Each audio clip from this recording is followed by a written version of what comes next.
everybody, and welcome to Perspectives, the home edition. Oh, have we got a get together for you today? You're not going to believe how much fun we're going to have. Hope you had a good Christmas. And the fact that you're here tells me either you wear a mask, or you got your booster, or you stayed in the closet. One of the three. I'm just glad you're with me. Our first guest today is an old friend. We had John Wooley is the man that's with us today. John, it's good to have you back. Sam, thank you so much for having me back. It's always great to visit with you. Well, we need to explain just a little bit. First of all, John was on back before Christmas and talking about a brand new book that was about to hit the streets on a fellow here who is a mutual friend by the name of Billy Parker. That's right. Billy Parker was a highly regarded disc jockey, announcer, musician, friend to country singers for years in this part of the world. And John stepped in and wrote a book. And at the time, we didn't have the book. It wasn't here. So, but today we've got it and we're going to be able to show it. There it is. There it is. Can I hold it up? Congratulations. Yes, thank you very much, Sam. It's great. Brett Bingham and I are just delighted that we were finally able to get the book done and get it published, and we're getting some really good. Matter of fact, the first little round of them sold out. We're getting some really good response from all, as you mentioned, all across the country. Because while Billy is very well known to Tulsa audiences, he also, in the 70s, of course, had one of the first of those big overnight truckers shows, the Big Rigger Show, and so he was known from coast to coast. That was up at KVOO, right? Yes, sir, sure was up at KVOO, the overnight show, and the Big Rigger Show, and he would have people calling in from all over the country, truckers and things, had a club and gave away albums and all of that. And I think, you know, his prominence in the industry, Sam, is kind of attested to by the fact that the first piece of flap copy, which in the business, as you know, flap copy is the quotes that you get from other people to help sell the book. Our first piece of flap copy was from Dolly Parton. That's fantastic. That's fantastic. Well, you know, and folks need to realize something here. Let me do a little insert real quick, John. Sure. Billy made his mark, made his bones, if you will, before the internet hit. Yes. So what we had to rely on in those days, which was like yesterday to some of us, was the telephone, or a little thing called television, or radio. Radio was still king in this country. Well, he was on what was called a flamethrower, which was KVOO, and at night, you could hear that sucker from coast to coast.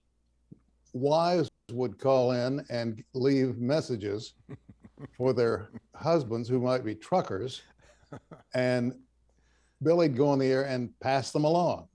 I mean, and it was a very intimate show, and yet at the same time, you got the latest in country music.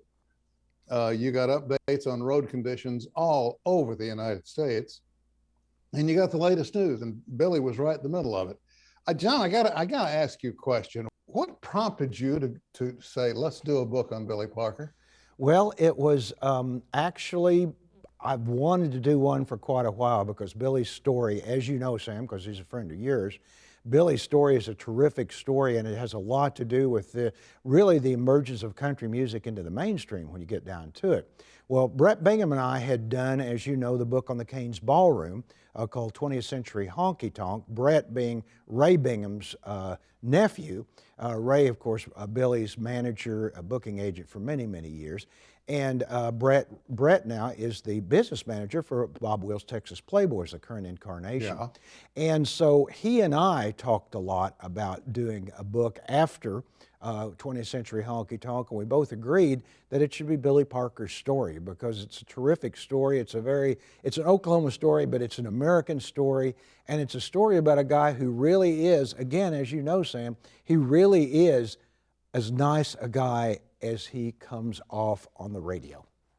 Never a bad word about anybody came out of his mouth. Never. Nope. You know, it's interesting. The other night, my older daughter dropped by to visit poor old Dad, and Mom, and we got to talking, and we were talking about some of the folks that I'd met, had interviewed on this show, Wanda Jackson being one of them. And what was interesting, and I remember very distinctly, before we started to roll the tape, I mentioned some of the influences from this part of the country and some of the folks who were there in the early days supporting country music. And the minute I mentioned Billy Parker's name, Wanda Jackson said, oh yeah, listen, let me tell you. And off she went. So if that's any indication. Absolutely. Where do you go from here with the book? Well, we offered, before Christmas, we offered autographed copies off of my website, and we weren't quite prepared for just exactly what the traffic was going to be there. We sold out of those, and now it's available online. It's available at Amazon and Barnes & Noble online and all those places, as well as at Buck Adams on Route 66 in Tulsa, if people want to get a copy of the book. But we're planning this year to do some signings, because, you know, one of Billy's great strengths has been going out and meeting people, and so we're hoping to get several signings in the next few months. I got to tell you, I wish when my life is finished, I wish I could have a fourth of the legacy that band's going to leave behind. It's amazing, isn't it? It's absolutely amazing. And it really is. You know, when I started researching it, of course, I knew everybody knows what Billy Parker has meant to music in this part of the country. But then when I really started researching it and looked into what he had to do with a lot of the local labels that were just getting started in Tulsa in the 60s and 70s, my gosh, he had something to do with the Bill's Tea Record Shop label back in the 60s. And there's all these things that we go into in the book that just everywhere you turn around, how his influence is felt in the country music scene certainly, and I think the popular music scene in general. Oh, I can't wait to get my hands on a copy. While we're talking, you have another book. Yes, sir. That all of a sudden is rising like a phoenix from the ashes. It is. But this, I mean, you didn't write this one recently. This one goes back a few years, doesn't it? It's the book that would not die, and it's called Old Fears. And that's what my publisher calls it. He says it's just Bill Bernhardt's my publisher on this and on the Billy book. And we call it the book that would not die. We first sold Old Fears. The very first novel I sold back in 1982 came out from Franklin Watts in New York. A year later, Berkeley picked it up in paperback, mass market. It went to a German edition. It's been optioned by the movies. It's currently under option to Sony Pictures Television. And we brought out a 40th anniversary, amazingly enough, a 40th anniversary edition of it just a few weeks ago. This is one of those things you never talk to me about. Are there any other little secrets I need to know, John? No, you know, I like horror. You know, we've talked about one of the great things I believe that you did was your wonderful documentary many years ago now, I guess, on local ghosts and local legends. Was such an inspiration to me writing horror, and so well done.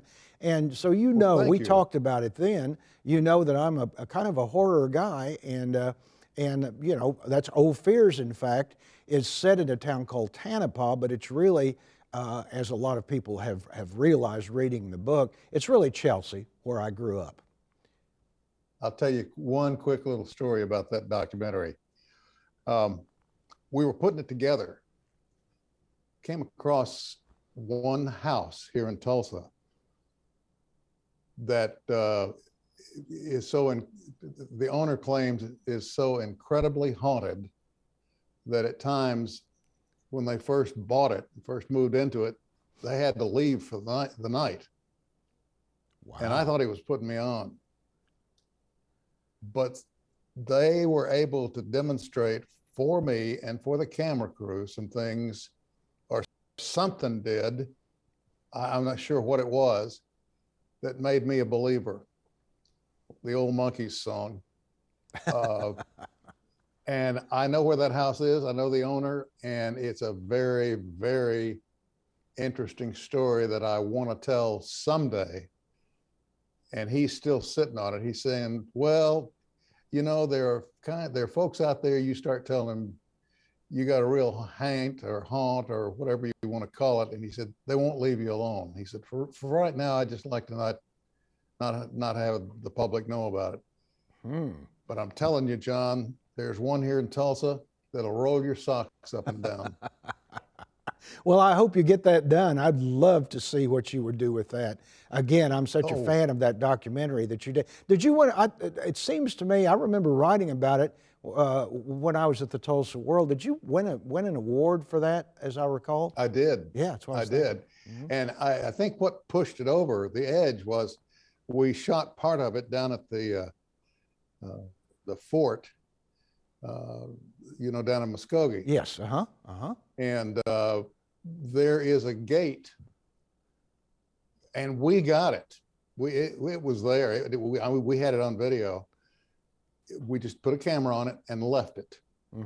And sure enough, just like the fellow that's the you know, the caretaker there, it opened and closed itself on camera. Oh, that's great. That's great. Little things like that just make my eyes twinkle. Well, John, congratulations on both books. Thank you very much, Sam. I can't wait to get my hands on the Parker book, and I want to know more about this new book. And please let me know if Sony exercises that option. What a wonderful thing that would be. Well, you know, they have picked it up for 3 years now and assure my agent that it's in active development, whatever that means. So we'll see what happens.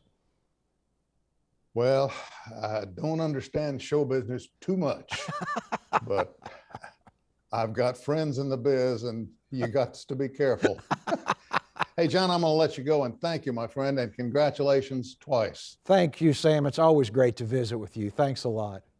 And you, my friend. We're going to take a short break, folks, and we'll be back with something that's going to just, I used this phrase earlier, it's going to roll your socks up and down. It's called the Loop Square Meat Market Company. Whoa, you're going to like this. We'll be back.